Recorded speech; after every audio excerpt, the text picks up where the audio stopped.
Audio Jungle। नमस्कार प्यारे साथियों, ये सेशन मनोविज्ञान, बाल विकास एवं शिक्षा शास्त्र से संबंधित है। और दोस्तों, ये class CTET REET level 1 2 first grade, second grade आदि प्रतियोगी परीक्षाओं की दृष्टि से महत्वपूर्ण है। इसमें हम कुल 15 क्वेश्चन देखेंगे और विस्तृत रूप में चर्चा करेंगे। मनोविज्ञान को पढ़ते हुए चलते हैं। इसका सामान्य अर्थ और साइकोलॉजी का शाब्दिक अर्थ, परिभाषा और इनमें कौन कौन से परिवर्तन हुए, उन सब के बारे में हम यहाँ पर चर्चा करेंगे। सेशन को शुरू करते हैं बिना देरी किए हुए। और देखो यहाँ पर सबसे पहले यहाँ पर देखो, मनोविज्ञान को इंग्लिश में क्या कहते हैं? साइकोलॉजी। मनोविज्ञान को इंग्लिश में दोस्तों क्या कहते हैं? अरे साइकोलॉजी कहते हैं। साइकोलॉजी, इसके बारे में आपको याद रखना है। और पहला क्वेश्चन देखो यहाँ पर, साइकोलॉजी लैटिन भाषा के किन दो शब्दों से बना? साइकोलॉजी लैटिन भाषा के किन दो शब्दों से मिलकर बना? तो याद रखें यहाँ पर लैटिन भाषा के दो शब्द कौन कौन से हैं? साइकी और लोगस। साइकी का अर्थ होता है आत्मा, इंग्लिश में सोल कहते हैं। लोगस का अर्थ होता है अध्ययन, जिसे स्टडी कहते हैं। ये पहला क्वेश्चन यहाँ पर हमने देख लिया है। अब अगर दोस्तों बात करें कि साइकोलॉजी का शाब्दिक अर्थ क्या है, तो साइकोलॉजी का शाब्दिक अर्थ है आत्मा का अध्ययन। ये आपको यहाँ पर याद रखना है। दूसरा क्वेश्चन देखो, 16वीं सदी में मनोविज्ञान को आत्मा का विज्ञान मानने वाले मनोवैज्ञानिक कौन कौन थे? तो नाम याद रखें, प्लेटो और अरस्तु। ये दूसरा क्वेश्चन, इसका उत्तर हमने यहाँ पर देख लिया है। अब दोस्तों बात करते हैं, अरस्तु के समय मनोविज्ञान दर्शन शास्त्र की एक शाखा के रूप में था। मनोवैज्ञानिकों के प्रयत्नों से यह मनोविज्ञान धीरे धीरे दर्शन शास्त्र से अलग हो गया और स्वतंत्र विषय के रूप में उभर कर सामने आया। तो यह भी जानकारी आपको यहाँ पर देखनी है, याद रखनी है। इसके बाद में दोस्तों, इस सफर के दौरान दर्शन शास्त्र से मनोविज्ञान अलग होकर एक स्वतंत्र विषय बना। तो इस दौरान, इस सफर में इनमें कई परिवर्तन हुए। तो ये हम यहाँ पर देखने वाले हैं। दर्शन शास्त्र से अलग होकर स्वतंत्र विषय बनने तक के सफर में मनोविज्ञान में हुए परिवर्तन यहाँ पर देखते हैं। तो देखो, 16वीं सदी में मनोविज्ञान आत्मा का विज्ञान कहलाया। प्लेटो और अरस्तु दोनों ने यह स्वीकार किया। 16वीं सदी के अंत में शंकाओं का बादल छाया। आत्मा का रंग रूप आकार समझ नहीं आया। ये लाइनें हैं, कविता के माध्यम से हम यहाँ पर इन्हें याद रख सकते हैं। 16वीं सदी की बात हो रही है। मनोविज्ञान को आत्मा का विज्ञान कहते थे। प्लेटो और अरस्तु का नाम आप याद रखें यहाँ पर। 16वीं सदी के अंत में शंकाओं का बादल क्यों छाया? अरे शंकाएं क्यों उत्पन्न हो गई? क्योंकि आत्मा का रंग रूप आकार किसी की समझ नहीं आ रहा था, परिभाषा नहीं समझ पा रहे थे। आत्मा की प्रकृति के संदर्भ में कई शंकाएं उत्पन्न हो गई। फिर 17वीं सदी में मनोविज्ञान मन मस्तिष्क का विज्ञान कहलाया। अब यहाँ पर आप देख रहे हैं, 17वीं सदी मनोविज्ञान मन मस्तिष्क का विज्ञान कहलाया। इटली के पोम्पोनोजी जैसे दार्शनिकों का नाम सामने आया। इसमें भी मनोवैज्ञानिक प्रकृति, स्वरूप, अर्थ, परिभाषा स्पष्ट नहीं कर पाए। मनोवैज्ञानिकों ने इसमें भी प्रकृति, स्वरूप, अर्थ और परिभाषा को स्पष्ट नहीं कर पाए। तो फिर क्या हुआ? अस्वीकार करके इसे भी अमान्य कर दिया। तो दोस्तों, ये भी परिभाषा काम में नहीं आई। इसके बाद में 19वीं सदी शुरू हो जाती है। और 19वीं सदी में क्या होता है? मनोविज्ञान चेतना का विज्ञान कहलाया। वाइस्व, विलियम जेम्स वुंट, जेम्स सली जैसे मनोवैज्ञानिकों का नाम नजर आया। तो दोस्तों, इसमें भी आपको याद रखना है कि 19वीं सदी में मनोविज्ञान चेतना का विज्ञान माना गया, लेकिन यह परिभाषा भी ज़्यादा दिन नहीं टिक पाई, नहीं चल पाई। तो फिर क्या हुआ? अरे यहाँ पर मतभेद छिड़ गया। मतभेद क्यों छिड़ा? जब मन का 3 रूप चेतन, अचेतन और अर्धचेतन मन याद आया। अगर मनोविज्ञान को चेतना का विज्ञान मानते हैं तो फिर मन के तो 3 रूप है, चेतन, अर्धचेतन, अचेतन। तो इसलिए यहाँ पर मनोवैज्ञानिकों में मतभेद छिड़ गया। और एक व्यक्ति का नाम, एक मनोवैज्ञानिक का नाम आपको याद रखना है, मैकडूगल का। मैकडूगल ने अपनी पुस्तक आउटलाइन ऑफ साइकोलॉजी में चेतना को बुरा शब्द बतलाया। मनोविज्ञान के लिए दुर्भाग्य की बात है कि यह शब्द साधारण प्रयोग में आया। इनका कहना है कि मनोविज्ञान के लिए यह दुर्भाग्य की बात है कि चेतना शब्द को एक सामान्य अर्थ में ले रहे हैं, साधारण प्रयोग में यह शब्द आ गया। और इस परिभाषा को भी अस्वीकार कर दिया गया। तो फिर 20वीं सदी में मनोविज्ञान को व्यवहार और अनुभूति का विज्ञान स्वीकार किया। व्यवहारवादी मनोवैज्ञानिक वाटसन, सहयोगी वुडवर्थ, स्किनर ने मनोविज्ञान को व्यवहार का विज्ञान बताया। तो ये 20वीं सदी जिसमें मनोविज्ञान को व्यवहार का और अनुभूति का विज्ञान बताया, तो ये एक सफल परिभाषा रही और यहीं से हम मनोविज्ञान को व्यवहार और अनुभूति का विज्ञान कहने लगे। अब यहाँ पर मनोविज्ञान की परिभाषाएं देखेंगे, इसके आधार पर क्वेश्चन मैंने लिखे हैं। तो देखो यहाँ पर सबसे पहले देखते हैं, तीसरा क्वेश्चन है, आधुनिक मनोविज्ञान का संबंध व्यवहार की वैज्ञानिक खोज से है, यह परिभाषा किसने दी? तो याद रखिएगा यहाँ पर मन के द्वारा दी गई यह परिभाषा। आधुनिक मनोविज्ञान का संबंध व्यवहार की वैज्ञानिक खोज से हैं, तो ये परिभाषा भी आप नोट करें। चौथा क्वेश्चन है, मनोविज्ञान को व्यवहार के धनात्मक विज्ञान के रूप में परिभाषित किया है, यह परिभाषा बताओ किसकी है? तो प्यारे साथियों याद रखिएगा ये परिभाषा है वाटसन की। वाटसन ने मनोविज्ञान को व्यवहार के धनात्मक विज्ञान के रूप में परिभाषित किया।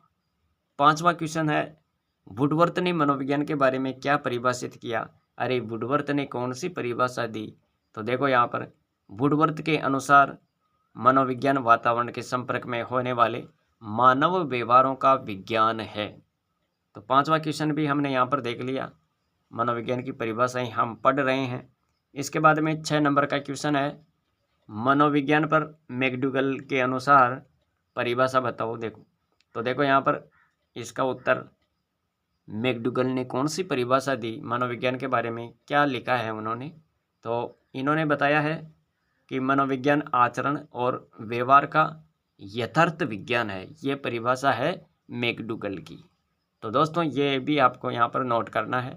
अब हम बात करेंगे यहाँ पर सामान्य क्वेश्चन है, प्रथम बाल गृह की स्थापना किसने की? प्रथम बाल गृह की स्थापना किसने की? उत्तर याद रखें, स्टैनले हॉल।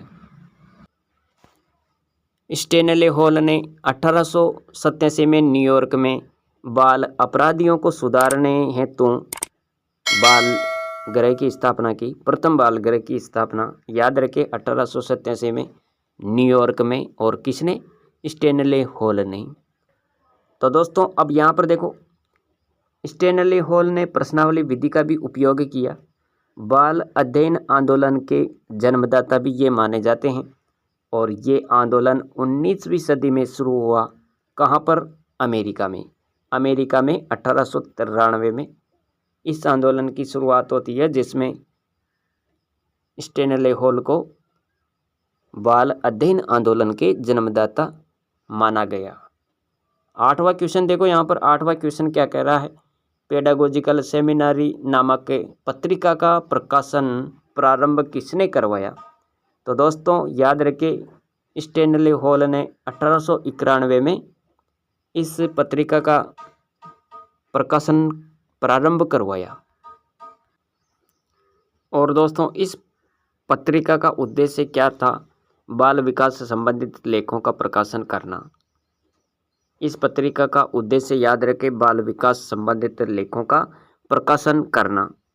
इन्होंने दो संस्थाओं चाइल्ड स्टडी सोसाइटी और चाइल्ड वेलफेयर ऑर्गेनाइजेशन की भी स्थापना की और इन्होंने बायोग्राफी भी तैयार की।